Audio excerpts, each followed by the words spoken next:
Alice is a US-based retired obstetrician gynecologist, Palestinian rights activist, filmmaker, and author. She has published a number of books on health and human rights issues and Israel-Palestine, including Condition Critical, Life and Death in Israel-Palestine, and directed a documentary film, Voices Across the Divide.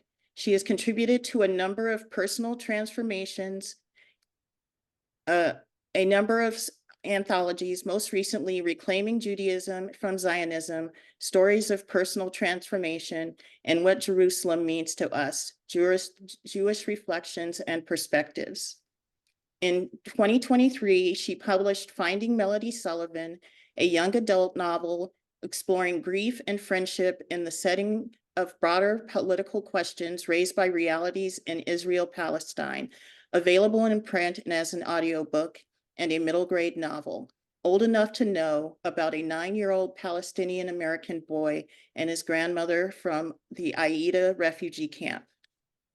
And you can find more information on Alice in her books at alicerothschildbooks.com. Dr. Rothschild has been a vocal advocate for peace, justice, dedicating much of her career to this cause. Her work, both on the ground and through her writings, offers a crucial perspective on the importance of addressing health and human rights as the central components of any meaningful solution to the conflict. Before I hand the floor to Dr. Rothschild, I want to thank you all for your patience and for joining us today. Your interest and participation in this webinar underscore the global community's concern and desire for peace in Gaza and beyond. We hope today's discussion will not only inform, but also inspire action towards a more just and peaceful world. Now I'll hand it over to Dr. Rothschild. Well, thank you so much. And I'm so sorry this was a technological flail. But is the first slide up? Not yet, but it will be in a sec. Okay, so if you put the first slide up, you'll see that this is a talk on the human cost of conflict, a deep dive into Gaza's health and human rights crisis. Next slide. So what we know is that healthcare in Gaza is provided in the context of a siege, of checkpoints and closures, curfews, a strict permitting system regarding everything and every person that goes in or out of the strip, the separation or apartheid wall or militarized fence along the eastern perimeter, multiple Israeli incursions, massive assaults, detentions, and factional violence. Next slide. So I want you to be thinking, as I talk about healthcare and human rights, about certain ethical questions. I want you to think about the role of international law, of collective civilian punishment and restrictions of access. What happens to a population that is ghettoized? What happens when there is a tremendous amount of incarceration, especially of children? And then the whole issue of the proportionality in war. And we need to remember that healthcare and healing occur in a socio-political context.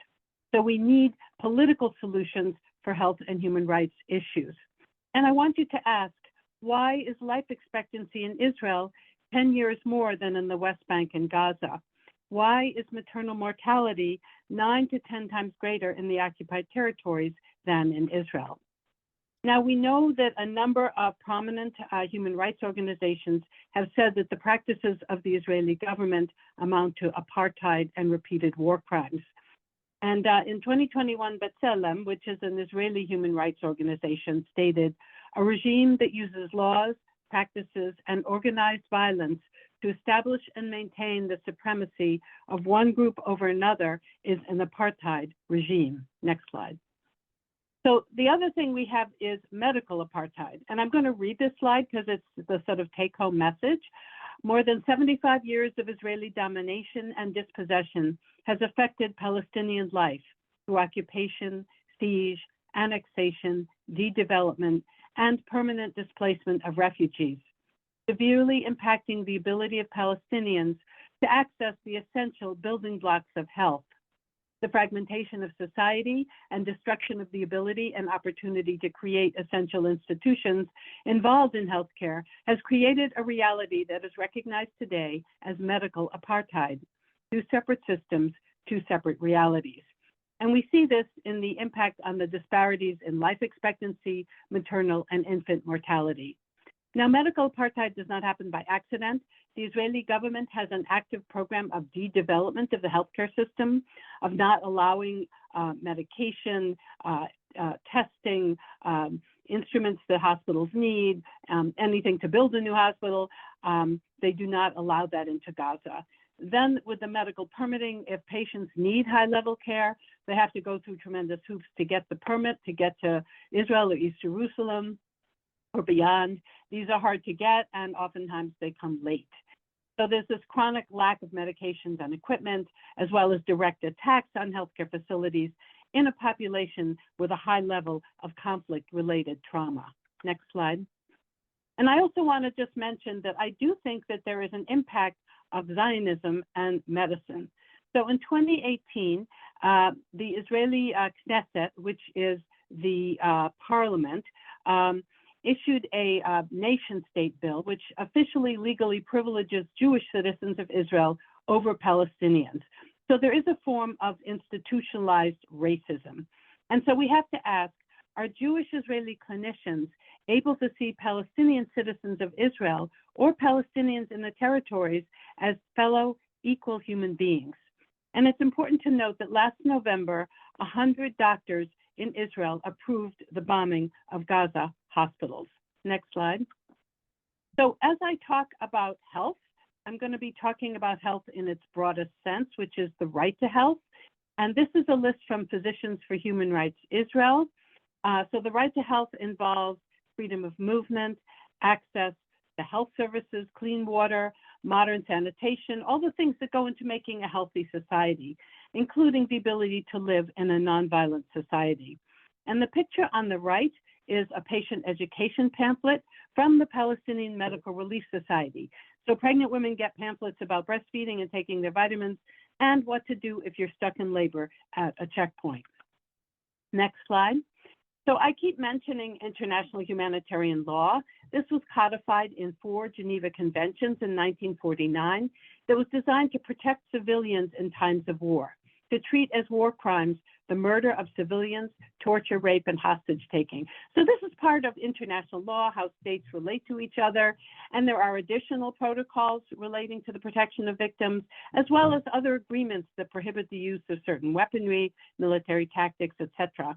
And then in 2000, we have the protocol to the Convention on the Rights of the Child in the Involvement of Children in Armed Conflict. Now, if we look at healthcare in Palestine, it has been described by The Lancet, a prominent UK medical journal, as fragmented and incoherent. So in 1994, after the Oslo Accords, the Ministry of Health was established to set up a healthcare system and run it. And then we have the United Nations Relief and Works Agency, or UNRWA, which was set up in 1950 to provide healthcare, housing, and food for the refugees from the 1948 war. And there are 8 poverty-stricken, overcrowded refugee camps in Gaza, 23 in the West Bank, and then more in other Arab countries. Then we have non-governmental organizations like the Palestinian Medical Relief Society and private providers. And over on top of all of these is the role of the Israeli government in its active de-development. Next slide. So I want to just review some of the facts of occupation to get everybody on the same page here. So after the 48 war, Gaza was controlled by Egypt. In 67, it was occupied by Israel, and then Jewish Israeli settlers were encouraged to move to Gaza. Then they were unilaterally withdrawn in 2005. In 2006, Hamas won a legislative election, which was certified as democratic by Jimmy Carter. And then the following year, there was a civil war in Gaza between Hamas and Fatah, Fatah partially funded by the US, and Hamas won. And at that point, Israel, the US, and other countries created a very strict siege. And then there were multiple severe Israeli assaults in 2008, 2012, 2014, 2021, 2022, and now the one that started on October 7th of 23. In addition, for a year between 2018 and 2019, there was the weekly Great March of Return, a mostly peaceful march to the perimeter with Gazans demanding their rights. Now, just to keep everybody oriented, this is a map of Gaza In the left upper quadrant, you can see Israel with the West Bank as a little kidney bean, and Gaza is that black stripe. So south of Gaza is Egypt, and then east is Jordan, and north is Syria and Lebanon. If you see the blow up of Gaza in the north, there's a border crossing. That's Erez crossing, where people like me go in and out. And in the south is Rafah, and the Rafah crossing into Egypt. And that is where Palestinians go in and out. You'll see along the eastern perimeter, there are a bunch of economic border crossings. And the one you will hear about is the one further south called Kerem Shalom. And these are crossings into Israel. If you take the Gaza Strip and superimpose it on the tiny state of Massachusetts, you can see how actually tiny Gaza is. It's about 28 miles long and 6 miles wide. Next slide. Now, as of now, more than half of Gaza's 2.3 million people are sheltering in the south, in Rafah. And they're sheltering in tents, rickety shelters, rubble on the streets in horrific conditions with a desperate need for food, shelter, water, and medicine. Now, Netanyahu has ordered the evacuation of the civilians in Rafah, and he says he's planning a ground invasion and there will be some kind of safe zone. There is no safe zone in Gaza. And so everyone is worried about an impending massacre. Next slide. Now, I've been to Gaza 4 times, starting in 2005, most recently last August, each time with different NGOs and each time invited by the Gaza Community Mental Health Program. Over the years, I've been able to do direct services, women's empowerment, interviews, and a lot of documenting and blogging. And I also work with a number of organizations that are actively working with Gaza. Next slide. Now, before the 2023 aggression, there were 13 governmental hospitals, 142 primary health centers, some run by the Ministry of Health, others by UNRWA, and others by NGOs, around 40 private hospitals, 2 medical schools, and a whole bunch of professional schools. But there's a mismatch between the professionals and the jobs available. So there are, or were, about 120 nursing positions every year open and 5,000 nursing students. There were less than 20 psychiatrists in Gaza and less than 7 are doctors. Next slide. Now, before October, the big issues were the lack of electricity, 4 to 8 hours per day at erratic times, severe fuel shortages. The fuel is used not only for ambulances, but for running electricity generators. So sometimes hospitals had to close because they had no electricity. And then, as I mentioned, the restrictions on permits and medicine and equipment. And then the lack of specialists because people can't leave to go get higher level training. So the medical personnel are exhausted. Very often their salaries are unpaid, and they were pretty decimated by the COVID-19 pandemic. Next slide. Now, the other thing to know about is UNRWA. So we mentioned this is for the refugees. And if you look at the funding, it was slashed by Trump. It was partially restored by Biden, but they were having such severe budget crisis that they were threatening to close. And then on January 26th, the Israeli government accused UNRWA of having 12 employees that participated in the Hamas attack on Israel. And with that accusation, before any kind of major investigation, and despite the fact that those employees were fired, and despite the fact that UNRWA has 13,000 employees and a policy of neutrality, 20 countries, including the US, suspended their funding of UNRWA. Now you can see a number of countries have resumed, and then the bottom line is the countries that never stopped. Next slide. So you have to wonder whether there is a concerted attack led by Israel to destroy UNRWA. The US Congress has voted not to fund UNRWA, and there are a number of bills to eliminate UNRWA and to stop aid to any countries that support UNRWA. In Israel, they're trying to throw them out of their vocational training center and making them pay a usage fee. They're trying to evict them from their headquarters, deny visas or restrict visas to their international staff, revoke their tax-exempt status, suspend the shipment of goods, block their bank accounts, refuse access to Jerusalem for people in the West Bank, and Jerusalem is the center of their headquarters. And so these are all terrible situations. And then at the end of January, Netanyahu said that UNRWA was in the service of Hamas, which is a blatant lie, and called for a ceasing of all funding. Now, I just want to make clear that all of this activity will undermine the education, health, and other services that are essential to the human rights and continued existence of Palestinian refugees created in 1948 and in 1967. Next slide. Now, not only does Israel have all the strict controls that I mentioned, they have other things that they do.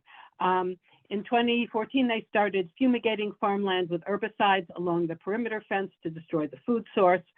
This is a picture of Gaza City Port, how it was last August. It doesn't exist anymore, but they decimated the fishing industry before that, severely limiting fishing zones and killing fishermen, attacking their boats. And, you know, this is a fishing culture, the coastal plain. And the other thing they do is intentional flooding of the crops along the eastern perimeter, which is the most fertile zone, again, attempting to destroy their food. Next slide. And in the midst of this are 2.3 million Gazans, 50% of them under the age of 18. Next slide.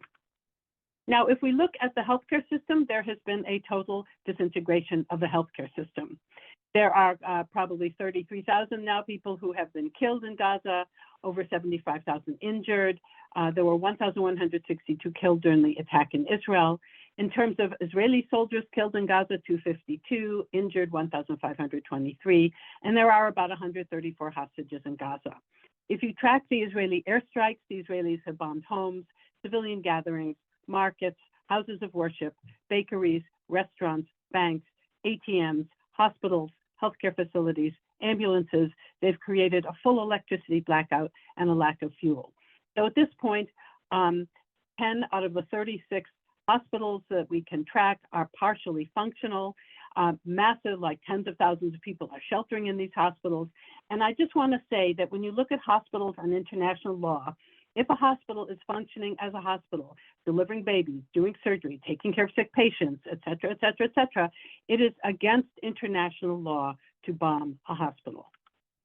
Now, in terms of housing, more than 60% of the housing units are destroyed or damaged. 75% of the population is internally displaced, sheltering under horrific conditions with shortages of water and medicine. There is widespread hunger, and now people are saying there are pockets of actual famine and starvation. And about, I think, 30 people have died of starvation. With all of this tension and horror, there are increasing intracommunal tensions and increasing levels of gender-based violence, and also 50 to 60,000 pregnant women. Next slide. Now, if we look at the attacks, it appears that Israel has deliberately launched attacks on healthcare. Almost 700 healthcare personnel have been killed, over 100 ambulances destroyed, 174 UN staff killed. So as I said, 2/3 of the hospitals, as well as the UNRWA centers, are unable to function. There have been no medical permits to the West Bank or Israel. Clinicians are noting major unusual burns on the dead and wounded, suggesting the use of white phosphorus, which is banned in urban areas. And on top of all of this, women have almost no menstrual or hygiene products. Now, this obviously affects everyone's mental health.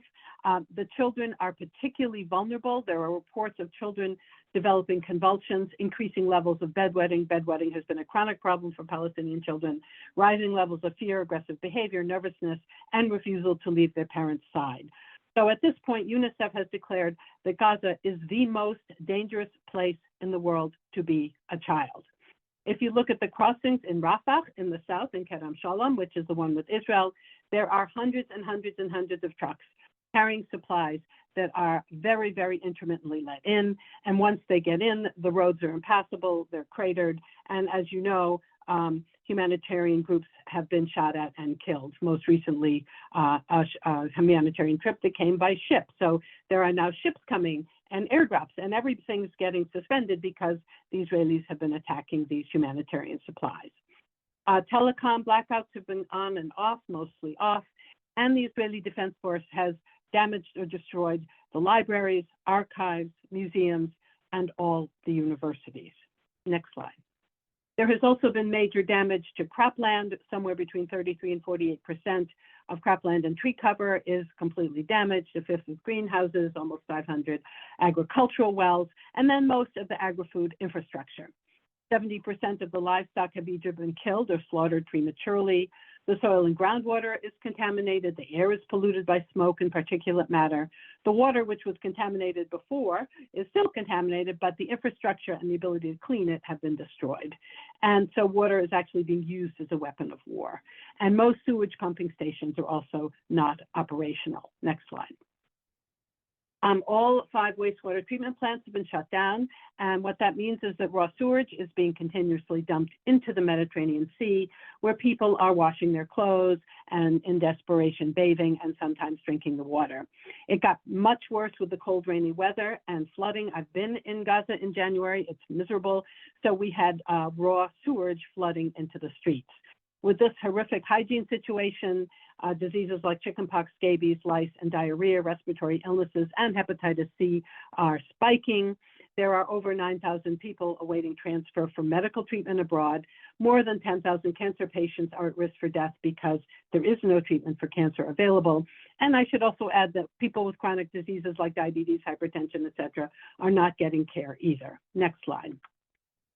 There has also been an increase in the denial of humanitarian missions to the north. The north is cut off from the south. Last week, 42% of the missions were denied. You also have Israeli protesters at the Kerem Shalom site blocking aid and not allowing trucks to get through.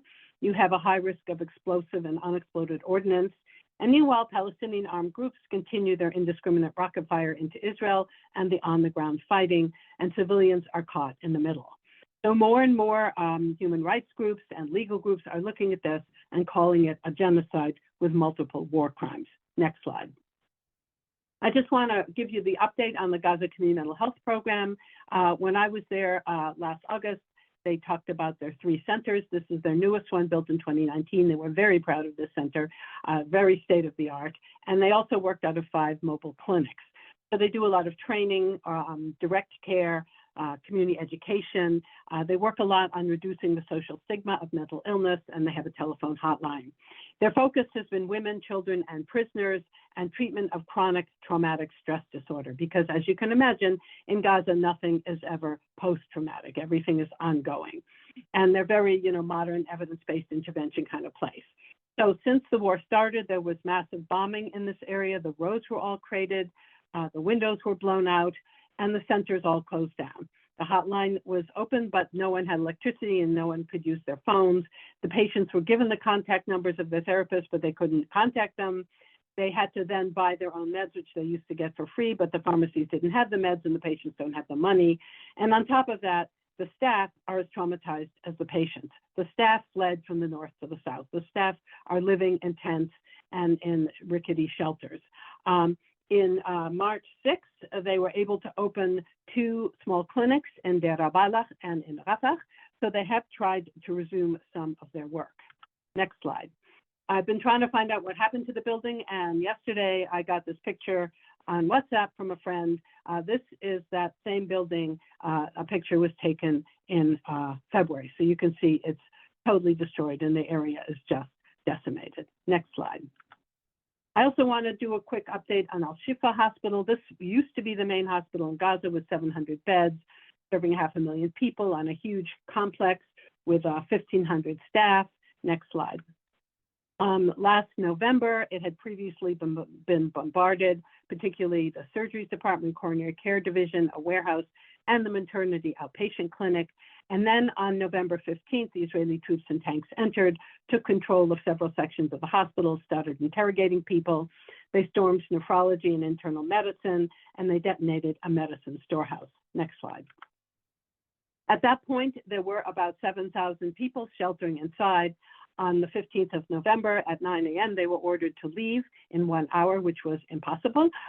These are all these sick people, and there are no ambulances for transportation. The situation caused a tremendous panic and fear. Many people left on foot, literally pushing patients in gurneys and in wheelchairs, and the patients who couldn't move were left behind with a handful of medical staff. The Israeli troops ordered all young men in the hospital to surrender. They took many captive. They took relatives of patients and injured people captive. Many of the Palestinian men were interrogated, some while being held naked and blindfolded.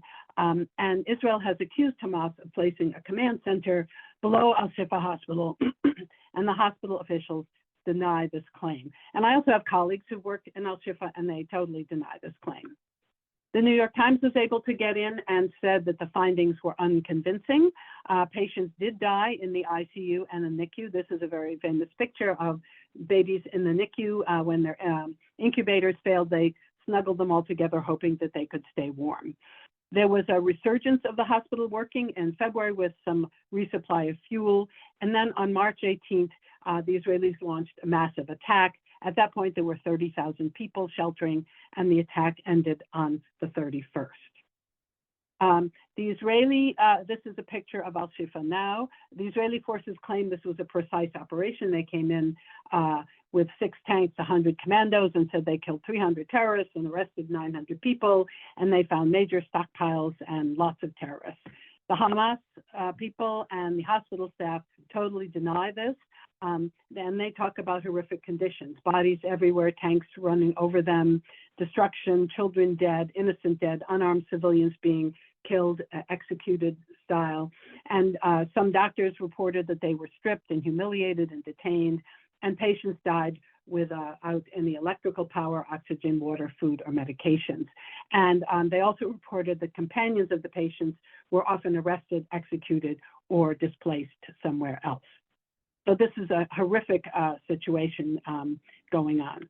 The other thing I just want to tell you is that there was an interview with Ehud Barak on CNN. He's a former prime minister, and he went, yeah, the Israeli engineers, they built the tunnels under Al-Shifa in the 1980s to increase hospital capacity. This is what we do in high-risk areas. Lots of hospitals have tunnels. All the Israeli hospitals have tunnels. So there's a lot of misinformation and things that we need to understand better, and I don't think you can take the Israelis as a reputable source of information when it comes to this war. I just want to also mention pregnant women. There are about 5,500 births per month. These women are having no prenatal care. Many of them are internally displaced and unclear where they will deliver. This woman just had a baby in a tent. And so there are about 180 women a day giving birth without adequate care. There have been reports of women undergoing cesareans without painkillers because of the lack of medicine. Women that risk their lives to get to the hospital and can find a bed in the hospital are often discharged within hours because there's such an influx of patients coming in. And it's estimated that 15% of the pregnancies are high risk. So most women are giving birth in shelters, in their homes, and their homes also have 40 relatives. It's not like a private place, in the streets, amid the rubble. And the sanitation is horrific. There's a tremendous risk of infection and medical complications. Next slide. So I've talked about the lack of food and clean water and starvation and dehydration.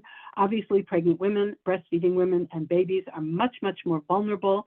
And all of this not only has an impact on their health, but on the ability of the mother and baby to bond and also to breastfeed. So if a mother is starving, she can't successfully breastfeed.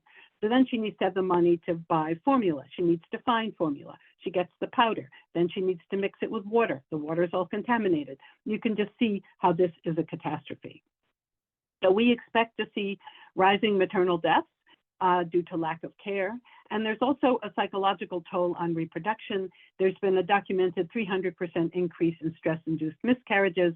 And given the situation, we expect to see rises in congenital abnormalities, stillbirths, and premature births. So this is going to have a multi-generational impact. Next slide. I'm just going to end with a whole thing on the crime of genocide. As you may know, South Africa in January launched a complaint against Israel to the International Court of Justice, accusing Israel of a pattern of conduct consistent with genocide. Genocide was defined in 1948 with the Convention on the Prevention and Punishment of the Crime of Genocide. And genocide is defined as specific acts committed with intent to destroy a national, ethnical, racial, or religious group. The acts include killing members of the group and deliberately inflicting on the group conditions of life calculated to bring about its physical destruction in whole or in part. In March, Ireland joined South Africa, and just recently, the International Court of Justice imposed new provisional measures ordering Israel to ensure entry of food and supplies to stop the spread of famine. Now, it's interesting, with their first preliminary decision in January, they said that South Africa does have standing to bring this claim, that this could be a genocide. The Palestinians are a protected group. They reviewed the horrific conditions in Gaza and the dehumanizing language coming out of Israeli ministers. I don't know if you've seen, they call Gazans animals and talk about another Nakba. So the intent to genocide is clearly there. And the court said Israel must take action to prevent genocidal acts and increase aid, which they have not, and report back in a month. I heard they did a report. I can't find what it is. And they also said Hamas has to release the hostages. It's also of note that In March, the UN Secretary General called for an immediate ceasefire. The UN Security Council adopted an immediate ceasefire resolution with release of all hostages. The UN Human Rights Council said there's reasonable grounds to believe that there's a genocide. French, Egyptian, and Jordanian foreign ministers called for an immediate permanent ceasefire and hostage release. The UN Special Rapporteur on Human Rights called this a genocide and asked the international community to impose sanctions on Israel and an arms embargo. The Colombian president said that the international community should sever diplomatic relations with Israel if there's no ceasefire. And even Germany, who has stood by Israel no matter what as doing penance for the Nazi Holocaust, has begun to question their uncritical support of Israel. We do know that the Gaza truce talks have resumed in Cairo, but I don't think they've gotten anywhere yet. So in conclusion, I think we can say that the Hamas war crimes do not justify an Israeli genocide, that these attacks seem more motivated by racism and revenge. There have been multiple violations of international law, collective punishment. There will be multi-generational trauma. What we are witnessing is ethnic cleansing and genocide, and it is quite clear that the health of Palestinians is intrinsically linked to their liberation and to the end of the siege. But our first goal has to be to pressure our governments to call for a ceasefire, to get massive humanitarian aid in, and to release the hostages. Then it is absolutely critical to address the root causes of this problem and to hold Israel and the US accountable, and to end military solutions to political problems. And the crux of the problem is that the status quo can only continue if we as human beings see Jews as more human, more deserving, more innocent and honorable than Palestinian Arabs. If we as a community are blind to Arab suffering and the history of settler colonialism. So again, the fundamental issue is racism, which potentially leads to ethnic cleansing and genocide. And once again, the health of Palestinians is intrinsically linked to their liberation and the end of siege. The other crux of the problem is the United States. I think it was last week, US government, despite the fact that over half of US citizens disapprove of Israeli military actions, sent billions of dollars worth of bombs and fighter jets to Israel, in addition to the usual $3.8 billion. So that is on us. Thank you. Can we take questions now? Yes, thank you so much for that, Alice. Before we take questions, we are going to have another poll. Rachel, can you share the poll?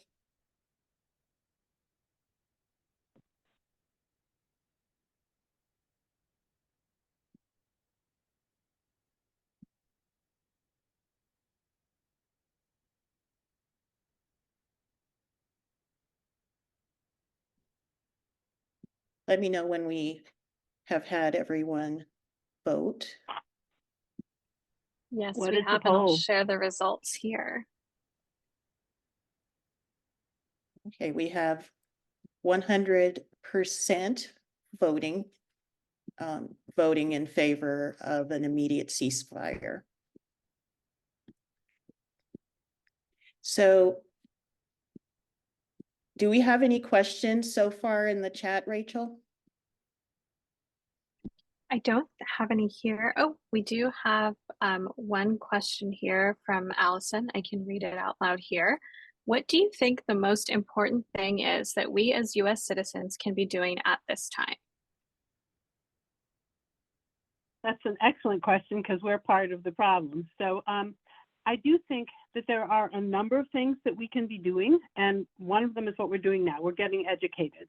So I think that there's a tremendous amount of misinformation in our media, and it's important to take that one step a little further and go beyond mainstream media to try to understand what's going on. So I do recommend that people read a little bit of alternative media, whether it's Mondoweiss or Electronic Intifada or Al Jazeera.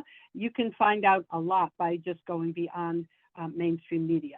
I think that it's then incumbent on all of us to be educating our communities.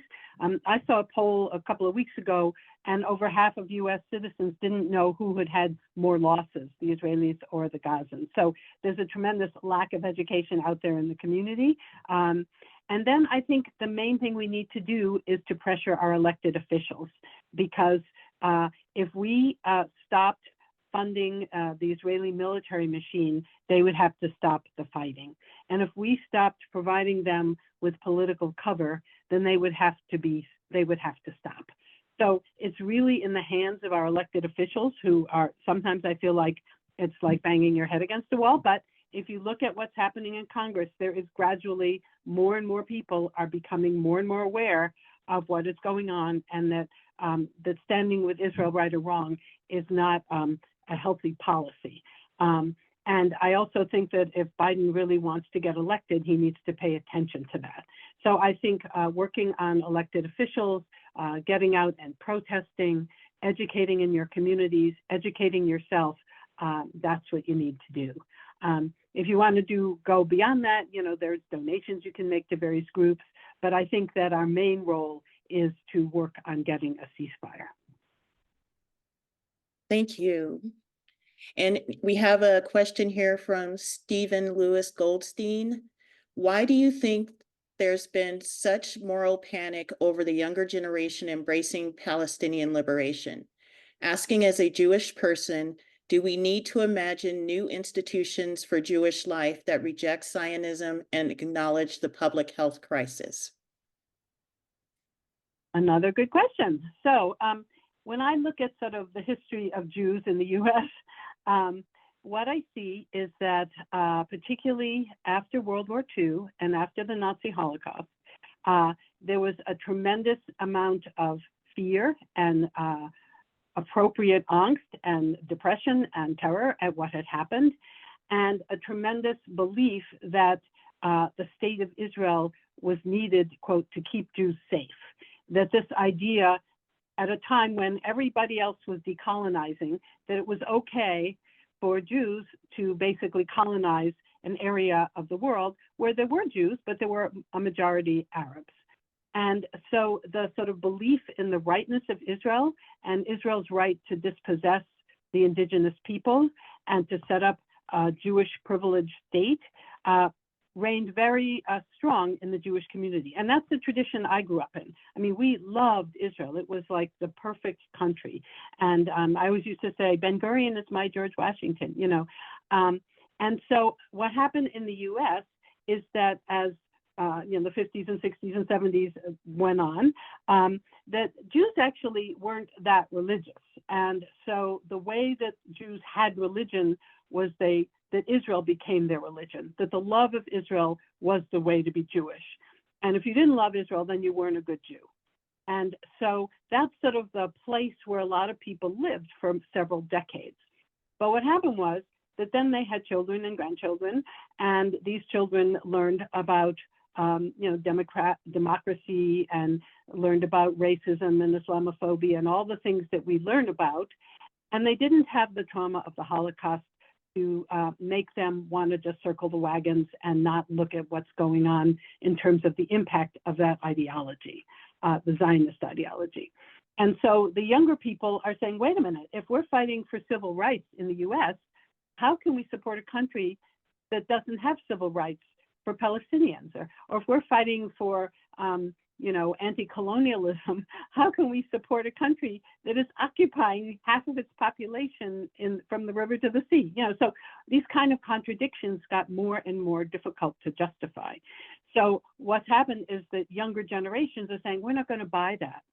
And this totally freaks out mainstream Jewish organizations because it challenges sort of what it means to be a Jew in the United States. And I think it is true that younger people are going to redefine what it means to be a Jew in the United States. I mean, I talk to younger people who say, we're talking like 30, 40-year-old younger people, as well as younger than that, who say, Zionism has hijacked my Judaism, that having to believe in a state that privileges Jews over everyone else and has a right to do horrific things in the name of, quote, survival, it has hijacked my ability to be a religious Jewish person. So there's that brand of challenge. And then there's the whole challenge, like I can't support an undemocratic colonial state that has, illegal racism in its policies, So we see those two sort of brands going on. And I think it freaks out people who feel like Jews will always be endangered. We have to have a safe place to go, and Israel's the place.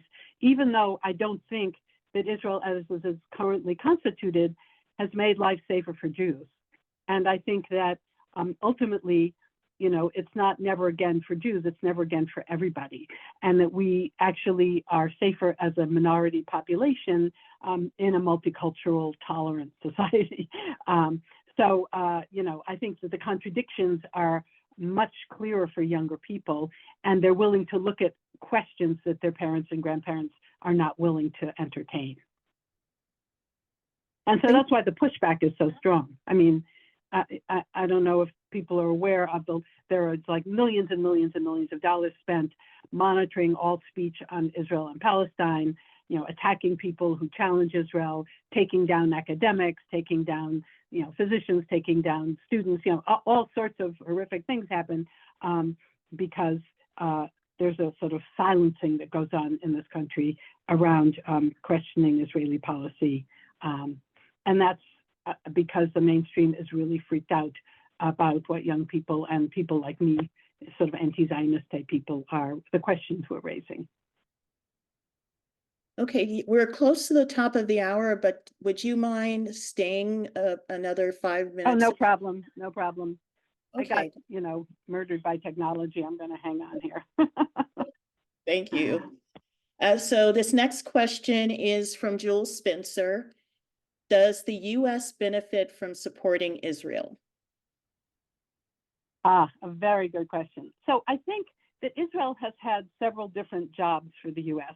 I mean, you got to remember that when the state was founded, there was a lot of debate on whether this was a good idea in the United States.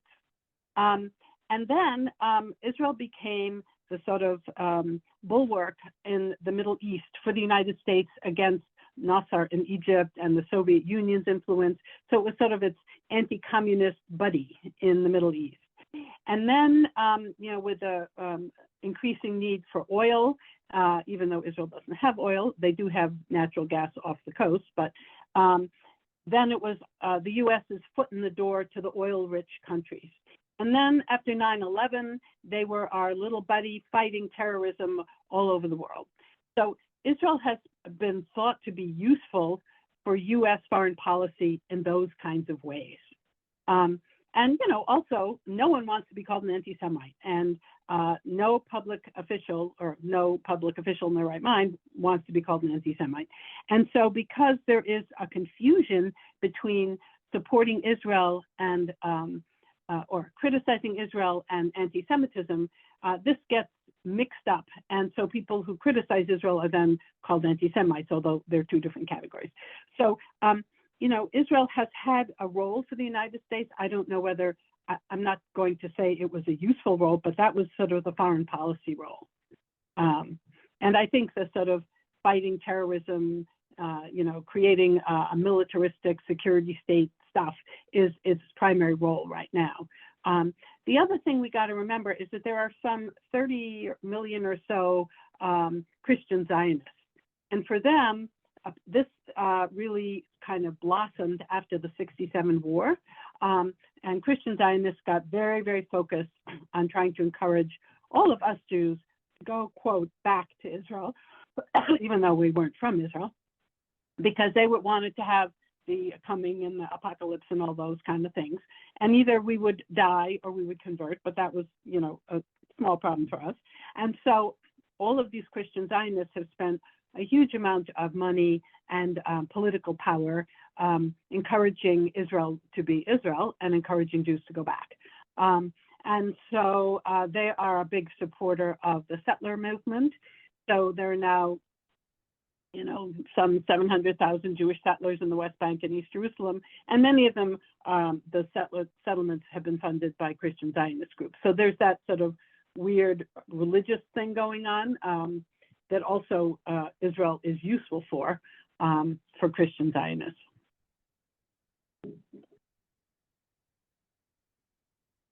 Thanks. The next question we have is from R. Olivia. I'm a lawyer, and so many of my Jewish colleagues have stood side by side with me on other civil rights issues. I admire them, but am so disheartened by their inability to see the problems with Zionism. These are some of the smartest, bravest people I know. I admire them. They have the courage to act in the face of so much injustice, but do not see the problem with treating Palestinians this way. It isn't even something they are even willing to discuss. How can a non-Jew even talk to them? So this is one of the great conundrums. We call it PEPS, Progressive Accept Palestine. And it is something, that as a Jewish person, I find incredibly, incredibly painful. So, my understanding of why people are progressive on so many things, because Jews tend to be progressive, but not progressive on Palestine. I think it's all sort of blended into the fact that, first of all, our attitudes about people are not really intellectual. It more comes from our emotions. And that there is a kind of cultural disorder in the Jewish community that allows for this to happen. And so for me, one of my jobs as a Jewish person is to keep challenging the Jewish community on this particular issue. And it is very, very hard. And I think it would be doubly hard if someone was not Jewish. What I recommend, first of all, if someone is like completely not going to listen to you at all, it's not worth having the conversation. I mean, it's like, don't bang your head against the wall. But one of the things that often is helpful is forget the politics, talk about the realities, like, 10 children are losing their limbs every hour in Gaza. Gaza is the least safe place in the world for children. What can we do about that? How can, pick things, everybody agrees that pregnant women should have prenatal care. Pick things that normal human beings would support, and then try to tease out, like, why is this? What does occupation do to people? Just have those kind of, what do you think's going on kind of conversations. And what I see, since I've been doing this particular focused work for about 25 years, is that everybody seems to have a limit beyond which they can't go. And so I have had, after every major Israeli assault on Gaza, a few more people say to me, this is it, I can't defend this anymore. I tried and I can't do it. So there's so much that is so outrageous right now that this is a time to say, look at this. There are all these human rights organizations that are calling this a genocide. How could we, it's very painful. Jews, we're good people. We don't do genocide, but actually we're like everybody else. We do good things and we do bad things, So I think it's important to try to find little cracks and wiggle your way in. And generally starting with the level of trauma from siege and war and children, women, that really can be very powerful. And for some people, they're not going to open their eyes to you, but then they'll go home and they'll, think about it. So it's a tough one. It's a real tough one. And it's a real problem in the Jewish community. But I think it's important to remember that that as you move down in the age group, it's less of a problem. So, part of what has to happen is people have to, the younger people have to come up and take charge, and then it'll be different. And adding to that question, how would you respond to the defense that I've often heard that Israel is this small nation that's surrounded by these Muslim nations that want them to go away, so they have to push as hard as they're pushing? So the way I respond is, first of all, that's what Israel has been doing, and it hasn't worked out that well. And if you really want to pay attention to history, Israel was founded on land that belonged to other people, and that premise means that there's going to be a constant instability in the country. So until the Israeli government and the Israeli people are able to engage in a civil rights kind of struggle or a truth and reconciliation kind of struggle, until they can recognize their fellow neighbors as human beings, they're going to be in a constant state of war. And, you know, Moshe Dayan way back said, you know, we're going to have to be a nation of the sword. And the question is that really something that we want to support? Wouldn't we want to support, you know, a multicultural democracy or, you know, federation, but it starts out understanding that there are, you know, the 750,000 people were dispossessed in 48, that land was taken one way or the other from families that had lived there for hundreds of years, and it continues to be taken. Look at what the settlers are doing. You know, if you don't want to look at that history, look at what the settlers are doing. You know, Netanyahu has unleashed the settlers. They've armed them even more than they're already armed. They're backed by the army. They're, you know, burning down homes and running people out. And, you know, the Nakba hasn't ended yet. And so I think that you can say that a country that has that history, unless it changes its attitude and policy, is just going to repeat the assaults on people's dignity and lives and create more and more enemies. I mean, and, you know, I know lots and lots and lots of Palestinians, and I have interviewed a ton of Palestinians of all different kinds, from fishermen to doctors to students to whatever. And almost universally, I find that people make a distinction between Jews and Zionists.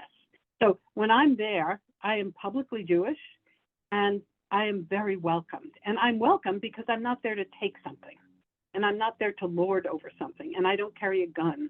And then, you know, I get stuffed with makuba and long conversations and kissing babies and all the things that human beings do. And I think, my God, you know, these people are really lovely people. I wish Israelis could see them. And Jewish Israelis, you know, because 20% of Israelis are Palestinian. But they're so demonized in Israeli society. And what we know is that if people are oppressed, they're going to resist.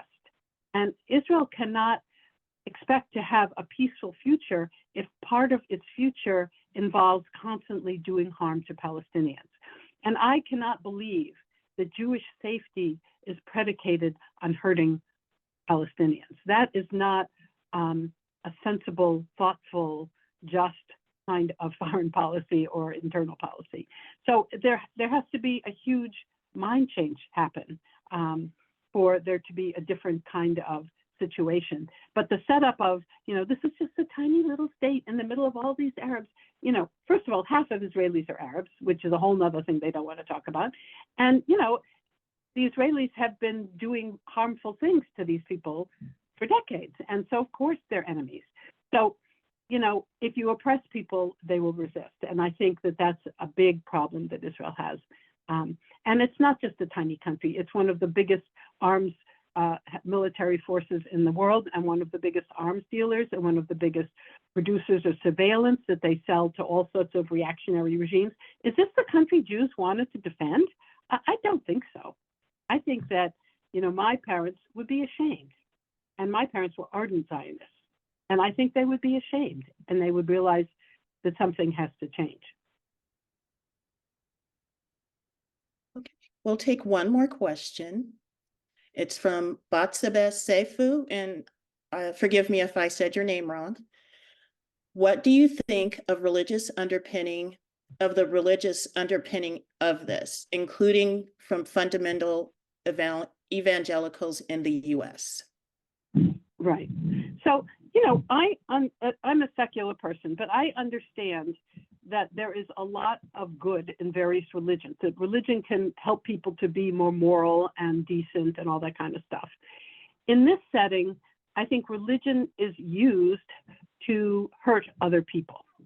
So whether it's, you know, using the Bible as a real estate document saying, you know, God gave this to the Jews and it's theirs and blah, blah, blah, or whether it's the Christian Zionists saying, you know, Israel needs to be filled with all the Jews of the world, and, you know, the apocalypse is going to come and the world is going to end.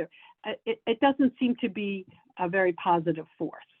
And, you know, I'm always struck with the more I learn about Islam, the more I understand that it's, you know, grounded in Judaism and Christianity. And, you know, religion has been used for political reasons in a really destructive way here. And I think that we see that over and over and over again. And as soon as you use God as your excuse to do anything, I think you need to stop and rethink what you're doing.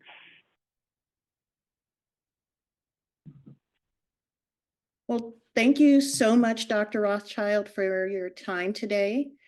And if you want to learn more about Dr. Rothschild, you can find information on her website, which is at alicerothschild.com.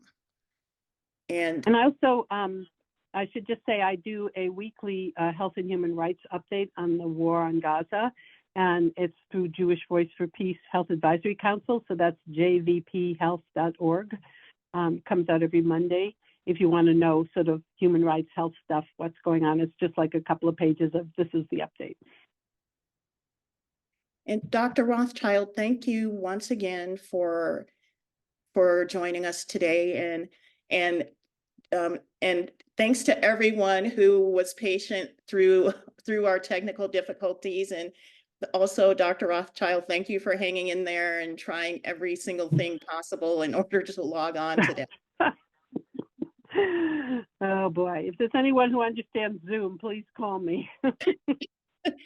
And we have more webinars coming up, so please visit our website at peaceeconomyproject.org to learn more about those.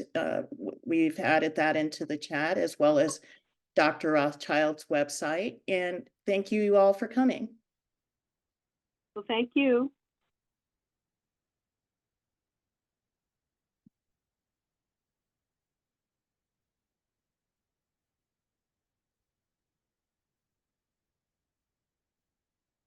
Thank you, Dr. Rothschild. Yeah, I'm sorry it was so